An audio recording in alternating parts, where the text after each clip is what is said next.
Hey everybody, it's Ron from Pick Dawgz, and this is Ron's Rundown. We're going to go over the MLB games scheduled for Saturday, May 17th, 2025.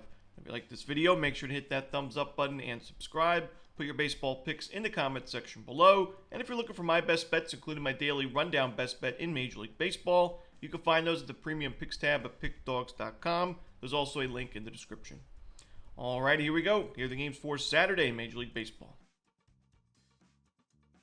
First up, we got the Chicago White Sox taking on the Chicago Cubs. We've got Sean Burke and Matthew Boyd as the starters. Now, the early weather projections looks like it's going to be pretty good weather for the hitters, even though it is a little bit colder. About 15-mile-per-hour winds blowing out to right field. I think a guy like Kyle Tucker could benefit from that kind of weather. I would sprinkle, for him to hit a home run in this game. But I also like the Cubs in general. Team total over in this matchup. Sean Burke, a 4.15 ERA, but an expected ERA above 6. The underlying numbers are not great. He's walking a lot of batters. He's not missing a lot of bats. I think he's in trouble, and I think the White Sox bullpen's not going to fare too much better. I think the Cubs go well over their team total in this one at Wrigley Field.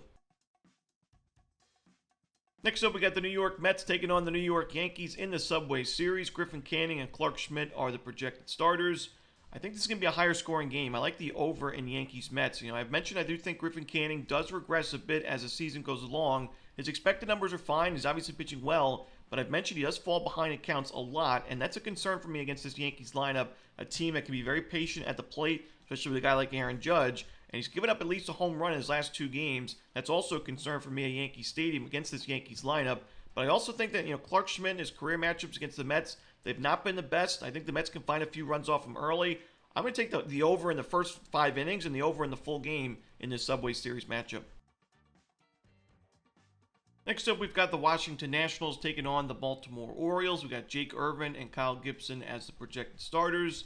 I think we see a lot of runs in this game, but I do think the Orioles end up winning this one. Even though Kyle Gibson has really struggled, I don't think it's going to be an absolute gem of an outing. I think he'll still give up a few runs early in this start against the Nationals offense. I do think is underrated, but Jake Irvin, I expect big-time regression going forward.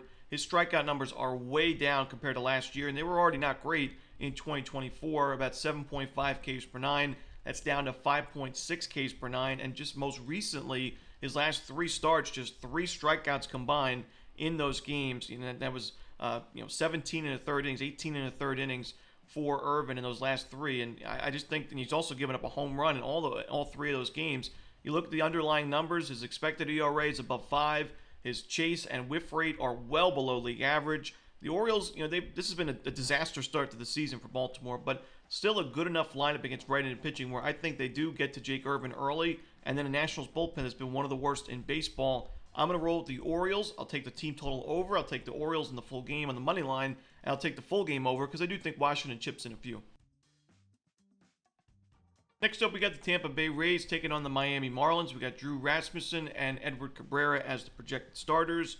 I mentioned I do think Cabrera is a lot better than his current ERA. I think he's got a lot of upside in this Marlins rotation. He's coming off a good outing in the Marlins, playing pretty well against right-handed pitching offensively. In the month of May thus far, they're number 10 in baseball in isolated power. Team OPS is above 700.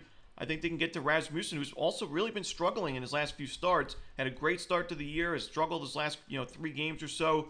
I'm going to roll with the Marlins at a great price on the money line at Lone Depot Park. Next up, we got the Pittsburgh Pirates taking on the Philadelphia Phillies. We've got Carmen Mlodzinski and Zach Wheeler as the projected starters. Now, I've been a Carmen Mlodzinski defender this year. I've mentioned many times on the rundown. I think he's a lot better than his current ERA. We're seeing him pitch pretty well in his last few games. We saw his last start against the Braves, 5 2/3 shutout, 4-3 win for Pittsburgh as a really sizable dog. But I don't love this spot for him. I don't love the matchup, and I don't love the fact that he's opposite of Zach Wheeler. Now, in the limited work that he's had against the Phillies, he actually got great numbers, but it's very small sample size.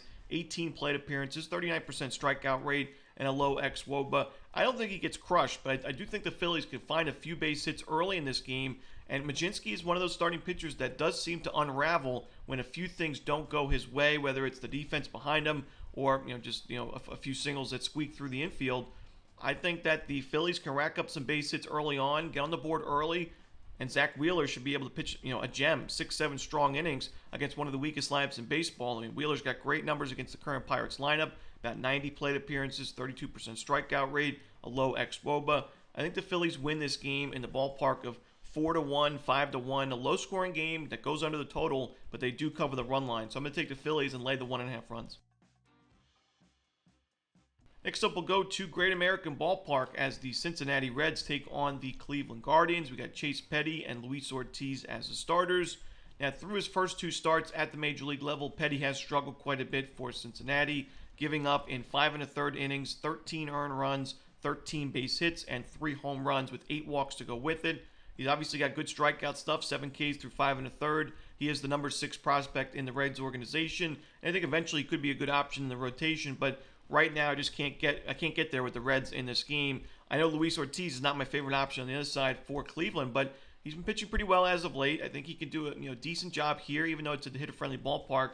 I think the Guardians have the much better bullpen in this series as well, so I'm going to side with the Cleveland Guardians on the money line on the road. Next up, the Houston Astros taking on the Texas Rangers. We got Ronel Blanco and Tyler Mahle as the starters. I like the under and the Rangers in this game. Blanco, he's been pitching a lot better as of late. The only concern for me is he struggled on the road this season with an ERA above 7. I don't think it's going to be a miserable outing for him, but I do think the Rangers can score enough runs to find the win in the end. And I think Tyler Mahle puts together a great outing. We've mentioned the Astros lineup on the road this season, just nowhere near as strong as when they're playing at Daikin Park. And we even saw them get shut out in the first game of the series. I think that Mahle can go 5-6 solid innings. And, even though the Rangers bullpen is banged up right now with a few key injuries, I think it'll be good enough to hold on to the win. So maybe not my favorite game on the board right now. Things could change, but I lean towards the under and the Rangers. Next up, we got the Kansas City Royals taking on the St. Louis Cardinals. Miles Mikolas and Seth Lugo are the starters. In the last game, I mentioned it wasn't my favorite game on the board. And I also want to mention this is not my favorite card of the Major League Baseball season. I think there's a few good value spots, but I think, the last game, this game, and even the next game we're going to talk about, they're tough. I think these are coin flip type of games. I'm going to lean towards the Royals in this one. I think both starting pitchers, even though they've got miserable numbers against the opposition in their career matchups, the weather does look to be beneficial to the pitchers in this game. It's going to be colder. It's going to be the wind's going to be blowing in. I think that Lugo can do a good enough job to hand it over to the Royals bullpen. Royals a good defensive team, good small ball team. They should be able to find enough runs, manufacture enough runs to find the win in the end. They're a great home team. The Cardinals have not been great on the road, so I'm going to lean just slightly to the Royals in this game, but I don't love the price, so I don't love the game. Next up, we've got the Atlanta Braves taking on the Boston Red Sox. We got Grant Holmes and Lucas Giolito. I mentioned I don't love this game either. This is a tough one because I think Grant Holmes is a lot better than his current ERA. We've seen him pitch pretty well as of late. I think Lucas Giolito, who had that miserable start against the Rangers, is a lot better than what we saw in that game as well. But it's tough to put a lot of faith in his game in his second Fenway Park start of the season. His two other outings on the road against the Blue Jays and the Royals, they were both quality starts. But that one game at home was the 6 runs in 3 2/3 in the 6-1 Red Sox loss. And for me, if the Red Sox offense was a little bit stronger against right-handed pitching in May thus far, I may be willing to back the Red Sox anyway because I've not been impressed with Atlanta offensively in this month and really in the last 3 weeks or so.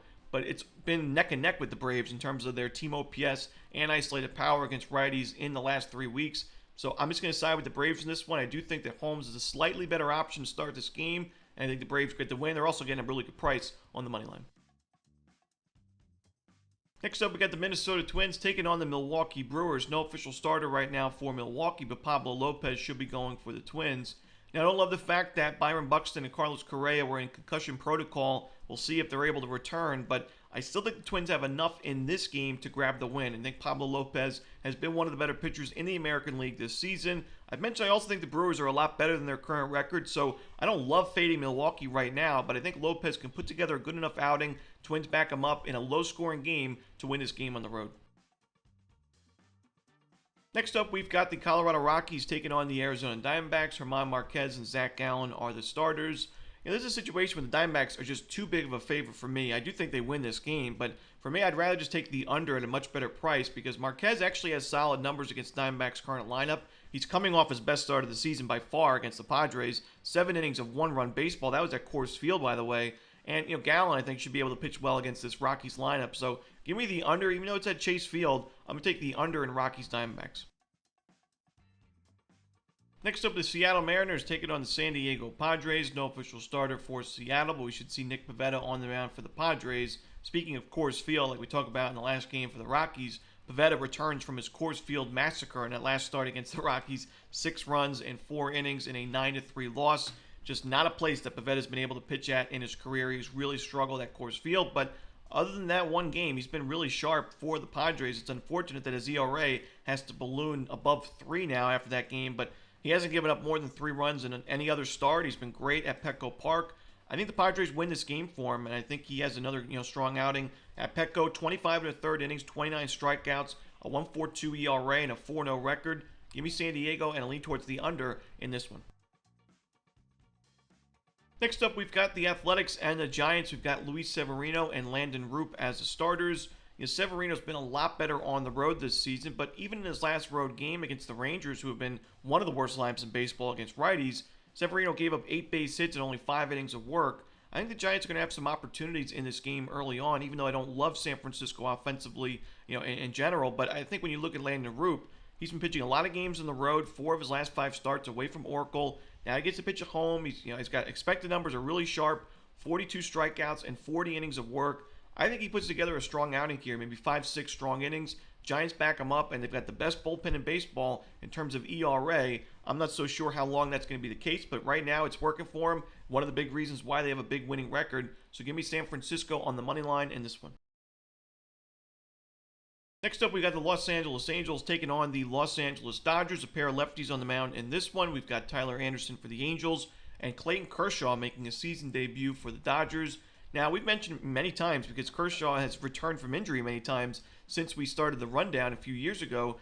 Kershaw is one of those veteran pitchers that I'm not really too worried about in his season debut off an injury because he's done it so often and he's pitched pretty well in these situations. But for me, I still think there is a level of volatility in his game. And I didn't love the fact that in his rehab starts, the strikeout numbers really weren't there. And when you're in your 17th season or 18th season in the big leagues, you're not going to be able to miss, 10 strikeouts per 9 like you did at the beginning of your career. You're going to have to be more of a pitch-to-contact guy, and I think Kershaw will be fine at that. But at least in this very first outing against Tyler Anderson, who's in great form right now, I think this could be a spot where you get some value with the Angels plus the 1.5 runs. The Dodgers are usually priced as big favorites, but when you got a guy like Kershaw on the bump, you're going to pay the premium as well. Anderson's in good form. I know the Dodgers have hit lefties very well in the month of May, but I think it could be good enough in this game to keep this game competitive. And I think the Angels can find a few runs off Kershaw early in the start. So I'm going to go with the Halos plus the 1.5 runs in this one on the road. And that's it. Those are the games for Saturday in baseball. Hope you enjoyed this video. Again, if you're looking for my best bets, you can find those at Pick Dawgz Premium, and there is a link in the description. As always, this is Romanelli. Good luck.